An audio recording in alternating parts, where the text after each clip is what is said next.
say that it feels right, it feels right, it feels right. Yeah, I can only say that it feels right.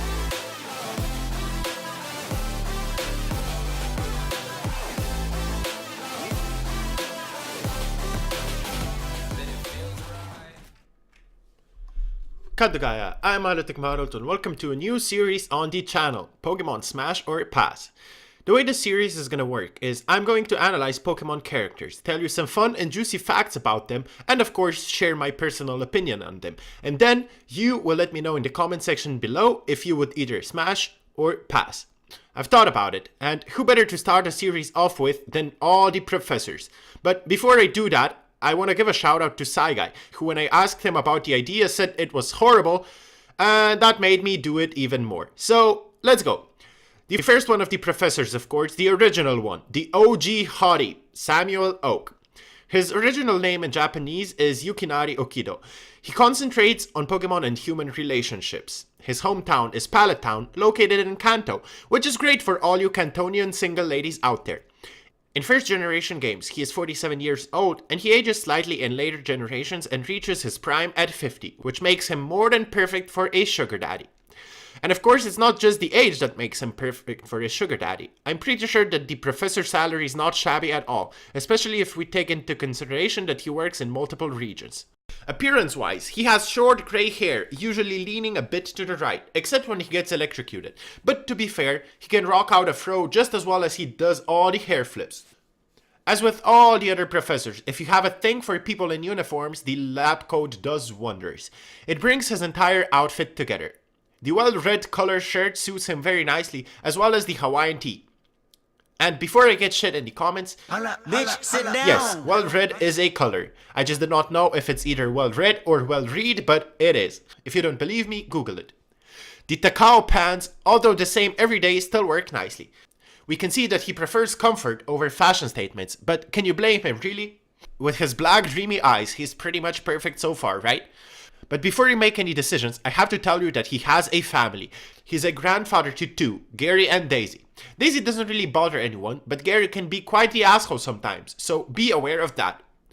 And finally, before he starts sliding in his DMs, let me tell you 5 fun facts you might want to know and then let you choose if that's a smash or pass for you.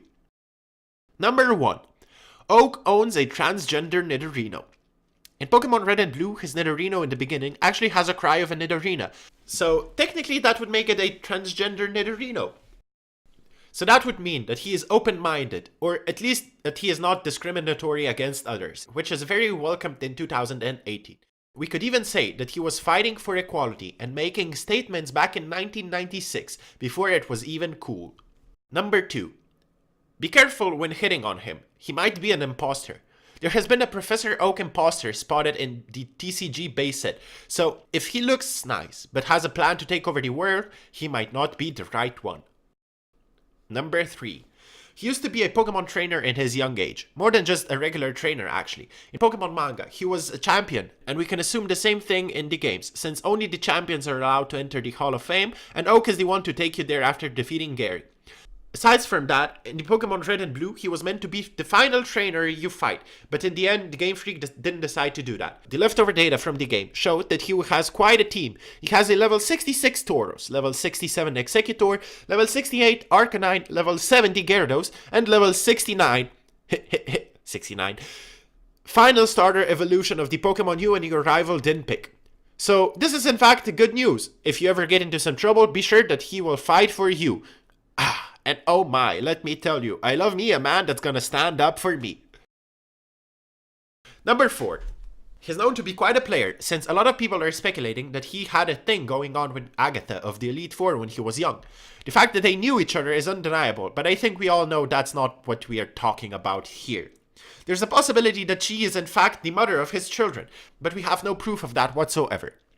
But I guess in the old age, he got tired of older ladies and moved on to a younger piece of ass, since people are claiming that he and Delia Ketchum are doing the Zuma Zooms in their Boom Booms, that they are doing the Tutti Frutti, the Banga Bangs, that they are shagging like there's no tomorrow. However, hope is still there, since they're like not official or anything, like oh my god, they're totally not official.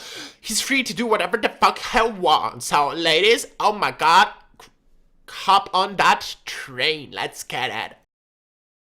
And finally, number 5. He travels a lot.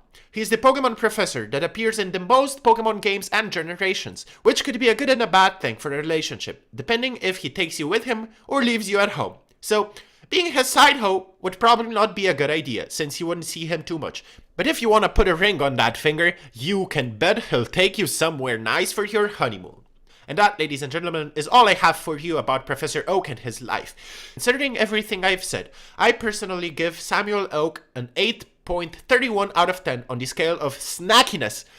But in the end of the day, it's not me, it's up to you guys. So let me know down in the comment section below if you would either smash or pass. And be sure to subscribe to not miss the next Pokemon Smash or Pass. And if you enjoyed this one, be sure to, of course, leave a like down below, so I know you guys want to see more of this. Also, let me know if you would like to see some guests on the series, or not really. And as always, that's it for me. Be sure to share it with your friends, because that is always appreciated. Thank you for watching, and that's it for me. Bye-bye! If you like it, then you should have put a ring on it. Oh!